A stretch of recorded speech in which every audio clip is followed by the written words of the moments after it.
Hey there, I'm Elizabeth Mack with the Tallahassee Democrat, and you're watching another edition of Limelight Live. This week I'm in Midtown, just on Monroe Street at Paperback Rack, which is in a little plaza. There's Masa, Midtown Pass, which was formerly Cafe Cabernet, Vintage Bistro and Bar, now on to the new third thing. It's going to be great. But joining me today are two special people here at Paperback Rack. Can you go ahead and introduce yourself? I'm Ashley Wilfong. And I'm Nina Smolarski. And basically, there's been a lot going on. They have quite the story here at Paperback Rack. I'm actually fairly proud of the community on this one. But Paperback Rack went through some hard times and pretty much made a turnaround in one weekend, right? Yeah. And that pretty much changed the way that you guys do things around here, correct? It did, yeah. Can you shed some light on that? Well, we were just doing pretty badly. We had some old debt that had racked up that and we were going to have to shut the doors, and then all of us, the employees, got together and we got on Facebook and we got on our phones and we called people who have credit here and just kind of got a hold of as many people as we could any way we could. And then we had a big benefit over the weekend with live music, and everyone came in, and it was just kind of like a magic Disney moment of a weekend, really. Yeah, it really was. We were talking about making a Disney movie, but like all of us would be stars that were animals, like talking animals, saving a bookstore. But it was kind of just a super fast thing. Like our boss told us we were going to have to shut down, and it was just immediate that like everyone like jumped in. It was really, like, we just kept saying the whole weekend, it was like a life-changing experience, seeing all of these people come out. Yeah.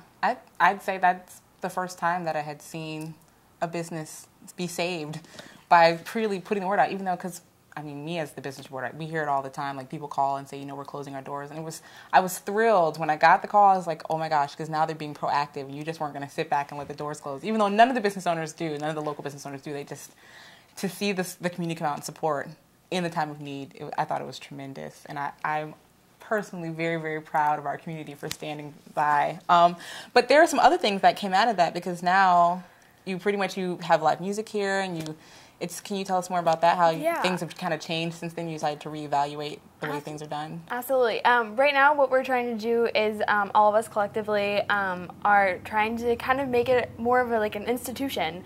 Not just books, we're having live music on a bi-weekly basis, and it's really, really incredible. And everyone just comes in and plays, and we have a tip jar for the bands. And that's just been like an incredible experience for all of us, because we all love music and the people who play. So to have them like in our, like our home, away from home, it's kind of nice. And then, so what other things have changed? I mean, have you seen a change since that weekend as far as people coming in and supporting our local bookstores? I mean, because bookstores, I think that's in a town that's like Tallahassee, and then you have like the big buildings, and everyone was kind of devastated. We lost Borders. Or like, you lose Borders? Like, come on. But in a town where we have 2 universities and a community college, you would think that, our bookstores would be thriving, but it was kind of put into perspective on what its reality, what was really going on. Yeah. Well, just like word of mouth has been like crazy, because everyone comes in, they're like, oh, you guys are staying open.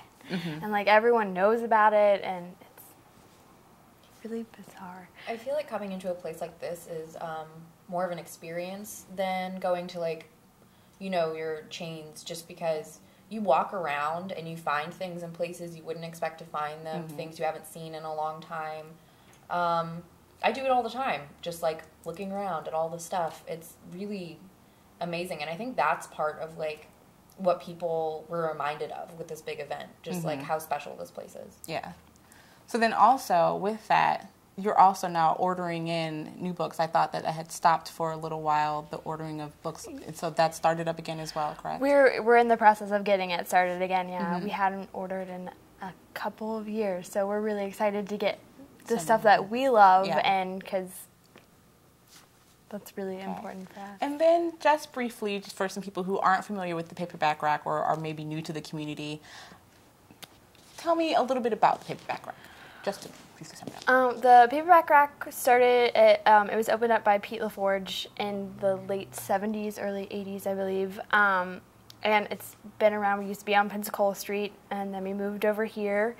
And we're kind of known for our huge science fiction section and the staff who know what they're talking about, where kind of at the bigger bookstores, you'll have the people who know what they're talking about, and then you'll have the people who are there for the paycheck. And that's... I would say that I don't think that any of you all are here for the paycheck. Just given your dedication, it's just, yeah. No, I don't even care. Like, that's not what this is about anymore. Well, it was almost personal when we found out things were going really badly. It was like, what? No, we live here. Yeah. It was like we were being, like, evicted. Like, that's exactly what it was. It was just like, no, this is our home. Well, I could see that. Okay. So then also, how can people find out more about the events that are going on? Well, we have a newsletter. We also have 2 Facebooks. We have one Facebook for our book lovers who don't really want to come out for the shows, and then we have one for the shows, and we're all really up on top of that. We post every day something, even if it's just, I know Nina posts a quote like almost every day or every other day, but just like talking to you guys, keeping in touch. We have a website now. We have a blog. Okay. And all of that is available at it's like facebook.com/the Paperback Rack, and you can find all the links to the website and the newsletter and everything there. Well, great. I would hope that people continue to come out and support the Paperback Rack. They are one of our local businesses here in town, and I'm a big advocate of supporting local businesses, so this is me. I want you to support local business. As usual, there are other events going on around town. There are some ongoing things. Jazz for Justice art show is going on at Chez Pierre right now. You know, also, you should support Chez Pierre, even though they're soon be leaving us. But while they're here, you can still pop in for a glass of wine. They have amazing desserts, appetizers, and an amazing menu. And that is going on from 11 a.m. to 9 p.m. It ends on Sunday, actually, so you don't have much longer to check out that art exhibit, but it is going on right now. You can, like I mentioned, pop in there and enjoy some of the libations and food that they offer. And then also the Golden Age of Jazz is another art exhibit going on at the Tallahassee Museum from 9 a.m. to 5 p.m. Of course, you have to pay admission fee to get into the Tallahassee Museum, but it's not very much. It's and then also on Sundays at 12:30 to 5 p.m. Now that exhibit will be ending in May, so you have a little bit of time. But I mean, why waste time? I mean, the weather is beautiful. Why not? On Thursday, the Swanee Spring Fest is going on at the Spirit of Swanee Music Park. That's actually Thursday through Sunday. The times are available on their website, so I'd suggest checking that out as well. And then something for our Tallahassee seniors. I feel like this is something I've started doing recently. I feel like I want to reach out to our seniors. I realize there's a lot of active seniors in our community. But there's something going on, the Stamp and Cover Expo, and even if you're not a senior, if you're into stamp collecting, this is something for you too. But the Stamp and Cover Expo is going on at the Senior Center from 10 a.m. to 4 p.m. on Saturday. And so pop out to check that. And the Apalachicola Art Walk in downtown Apalachicola, which is not far up the road. And then you can go there, eat. You can go to the beach at St. George, which is right 5 minutes away from there. So you can make a whole day out of that. That's also on Saturday. It starts at 11 a.m. and it goes well into the evening. And I think they even have like a oyster brill at the end, or an oyster fest at the end of the day. So that's something you can check out in Apalachicola.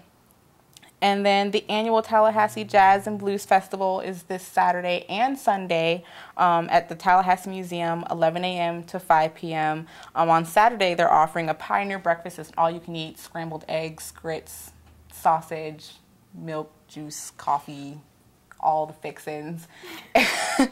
That is from 7 a.m. to 11 a.m. That's Saturday only. But then after you eat breakfast, you can check out the jazz and blues performers going on. They have, I heard, a couple of dozen, and it is over 2 days. So if you can't make it out on Saturday, you can also go out on Sunday. I'd say, again, we've been having lovely weather. It's a little hot, but they're going to be serving nice cold beverages, adult and non-adult. So keep that in mind. And then also, in coordination with the art show that's going on at Chez Pierre, they're also having the Jazz for Justice 2012 on Sunday. It's a fundraiser for Legal Services of North Florida. You know, they provide lots of, I mean, if you can't, attorneys are expensive, and we are in an economic downturn. So they do help out in the community, well, not just our community, but I think it's 8 counties as well, providing free legal services for those who need them. And so it is a fundraiser for Legal Services of North Florida. It'll be at Chez Pierre from 4 p.m. to 7 p.m. The tickets are $15 for general admission. They also have, I think, a $100 patron ticket if you want like a package deal. You can find out more information about that at jazzforjustice.org, or you can call their number. It's 701-3313. Again, that's 701-3313. That's all I have for you this week. Would you ladies like to add anything else? Yeah, You're having an event on Saturday. We are, yeah, that's what I was going to say. We're actually having a show this Saturday. It starts around 7. The musicians that are going to be playing are Chandler Johnson is playing, Phyllis Spiders, Praying, Volcanus. I think that's it. So again, come and see if there's some more. Yeah, exactly. Come and see if there's some more. And that starts at 7 p.m., right? It does start at 7 p.m. So there you have it. There's lots going on. Don't stay inside. Get out and be active and learn about our community. And I don't know, it's a lot of fun things out there going on. So pop on into the Paperback Rack for sure. All right. Thanks for joining me. See you next time. Bye.